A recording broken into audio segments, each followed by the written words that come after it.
All right, the first thing I'm going to do is just get a rough draft started so that when I start to carve, I'm not just carving on a whim. I've got some sort of plan. So I'm going to trace my foam block. And so now I have an area of where I know my block is, so I know what space I'm working with. And I'm just going to start thinking about what I want my overall shape to be like. So I might want something that's got some nice curves to it.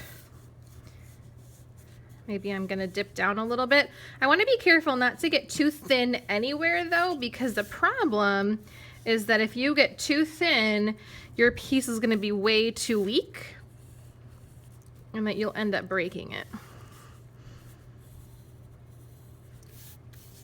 Maybe I'm going to want a hole here. And maybe I want to come up like this. Kind of looks like a fish. So that's where my general shape is going to be. Now I'm going to go ahead and cut this out.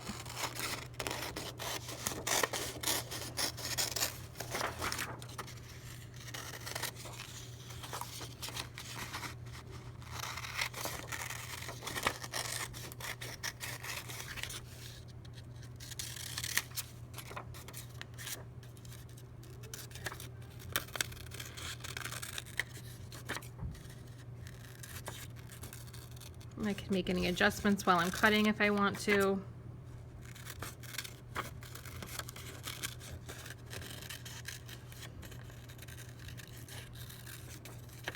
I don't need to do anything with the hole that I'm going to be putting in the middle for right now. You can leave that kind of as is.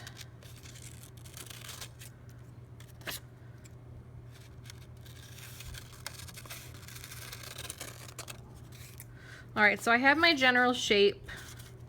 I kind of want to come in here and shorten that up.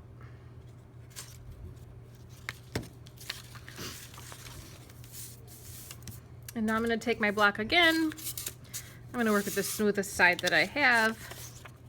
I'm going to place my rough draft on my block. And I'm going to use it as a pattern or a template to lightly trace. I don't want to dig in too much because you don't want to rip anything or tear anything now.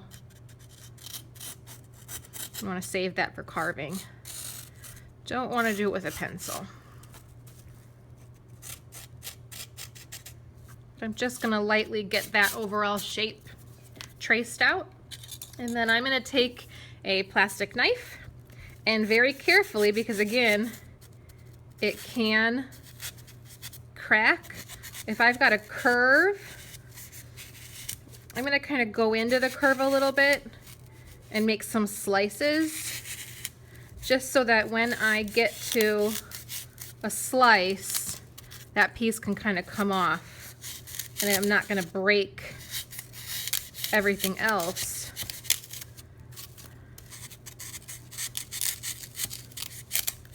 Okay, and it's okay if it's rough, don't worry about that yet. We're just going to get our rough shape in. That's the nice thing about this, is that it's really easy to smooth out. We're just not going to do that now.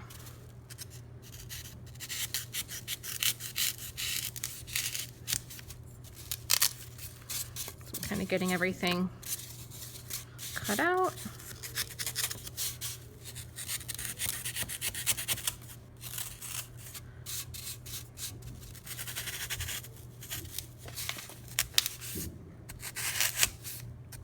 Again, this foam's pretty fragile, so take your time with it. Try to cut as straight up and down as you can, just so that you're not cutting into the back side.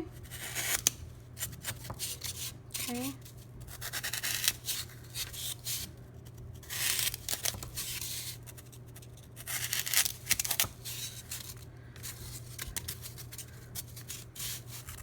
I'm actually going to come here. Come here, and I'm not going to worry about if I was rough or not at all in terms of the shape, because the fun part is now I can start to smooth everything out with my fingers. It's super fragile, so don't push too hard or you're gonna make really big indents, and you don't really want indents. You just want to smooth your edges. I like to round my corners.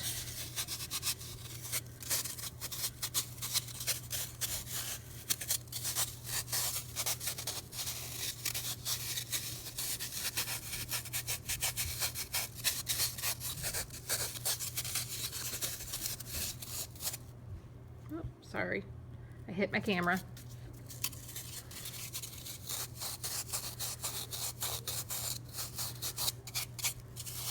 Trying to smooth that out a little bit.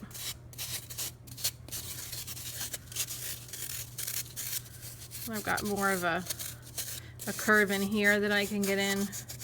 Just using a little bit of pressure with my fingers is going to help me kind of create that indent.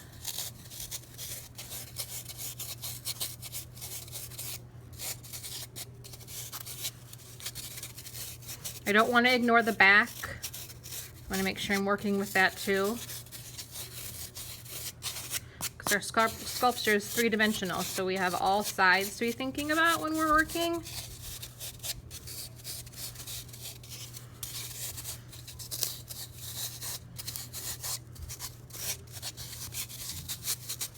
Start rounding this out a little bit if I want this to be rounded. Again, all I'm doing is applying a little bit of pressure, rounding these corners out, smoothing the parts where my piece is jointed together.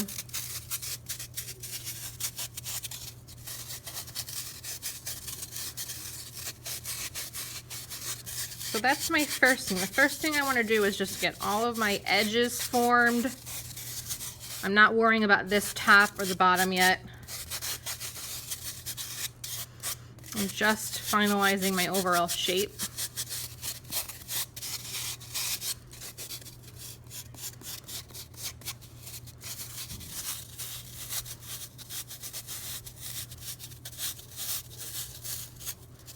The more pressure you apply, the more shedding you're going to get of your foam, so the more you're going to take off. Just keep that in mind when you're working. You also want to be careful that you're not applying too much pressure at weaker points so you're not breaking anything, because the foam will snap.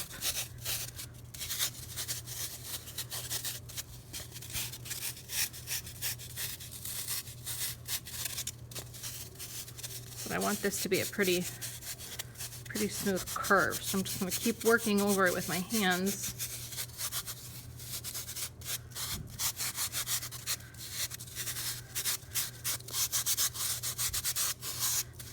Maybe just because it's interesting, maybe I want to bring in a little bit of a divot here. So I'm going to take my thumb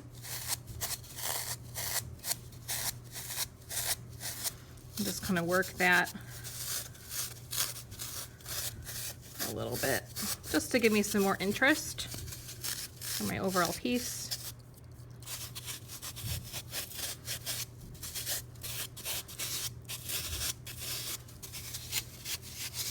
I'm just going to continue to smooth everything out until I'm happy with where my overall piece is.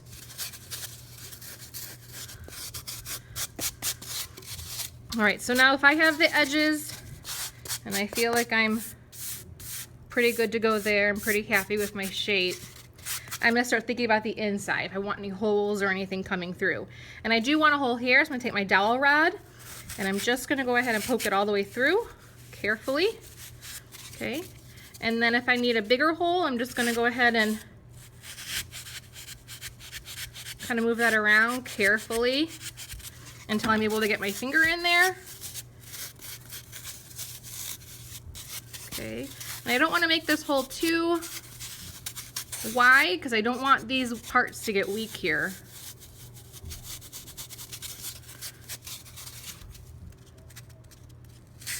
Come through on the other side. I'm starting to get that hole there, which is kind of cool.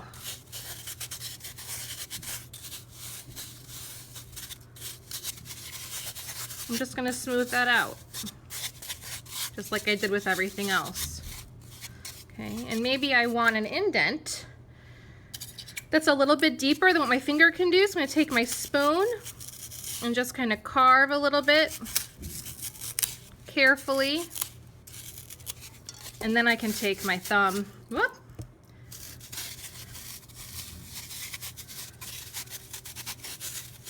and kind of smooth that out.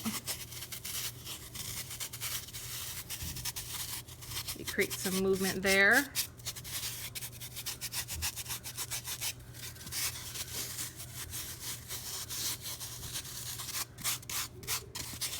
Starting to kind of get some interesting things happening here. I can do the same thing the other side. I can do something different on the other side. That's totally up to you. But you're going to continue working with this until you're happy 360. So you want to be happy with every single side.